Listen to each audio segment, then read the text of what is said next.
پھر سن لیجئے، دو حقوق ہیں، ایک حقوق اللہ اور ایک حقوق العباد، تیسری کوئی چیز نہیں ملے گی۔ حقوق اللہ 1/4 ہیں اور حقوق العباد 3/4۔ 1/4 حقوق اللہ ہے اور 3/4 حقوق العباد ہے۔ حقوق اللہ 1/4 ہے، صرف چوتھائی۔ اسلام کے اندر 2 ہی حقوق ہیں، حقوق اللہ اور حقوق العباد۔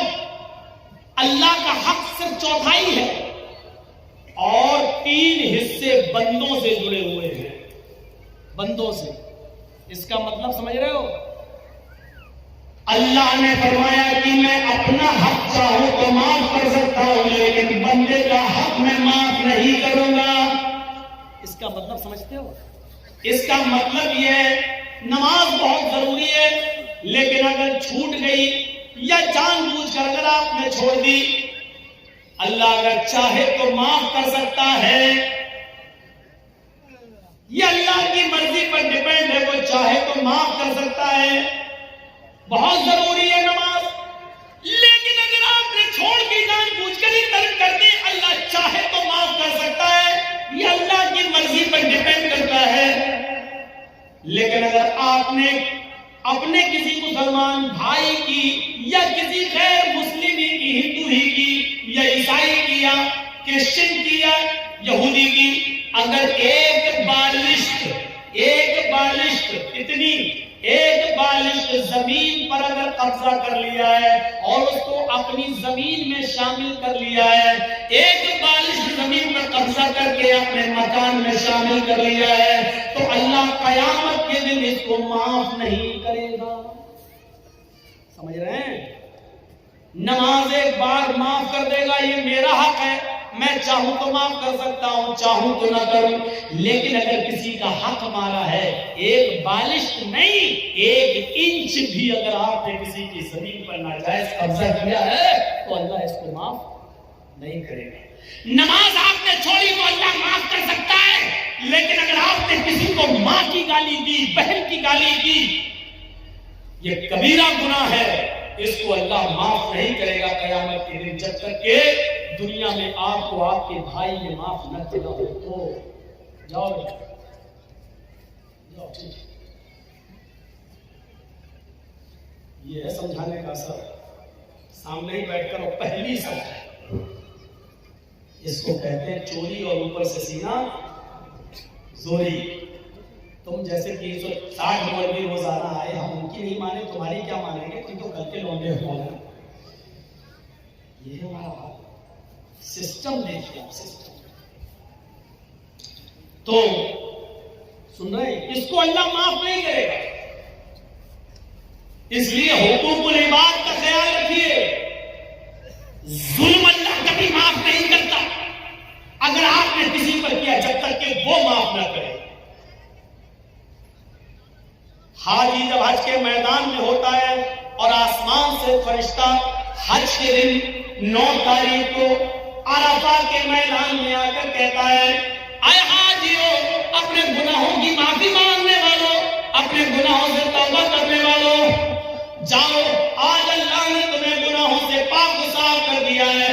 آج تم گناہوں سے ایسے ہی پاک ہو جیسے دھوبی کی بھٹی میں کپڑے کا میل کچیل صاف ہو جاتا ہے، جیسے کوئی بچہ اپنی ماں کے پیٹ سے پیدا ہونے کے بعد گناہوں سے پاک و صاف ہوتا ہے، جیسے وہ گناہوں سے بالکل پاک و صاف ہوتا ہے، ایسے اللہ نے تمہارے سارے گناہوں کو مٹا دیا، سارے گناہوں کو سے تمہیں پاک کر دیا۔ اے حاجیوں، اپنے ملک میں جانے کے بعد، اپنی بستی میں جانے کے بعد پھر سے تم اپنے آپ کو سیاہ مت کر لینا، جاؤ، آج تمہارے اوپر سے گناہ مٹا دیے گئے ہیں اور تمہیں پیدا ہونے والے بچے کی طرح کر دیا گیا ہے، اس کپڑے کی طرح کر دیا گیا ہے جس کو دھوبی کی بھٹی میں جانے کے بعد اس کا میل و کچیل صاف ہو جاتا ہے، گندگی صاف ہو جاتی ہے، تمہیں کپڑے کی طرح دھل دیا اور صاف کر دیا ہے۔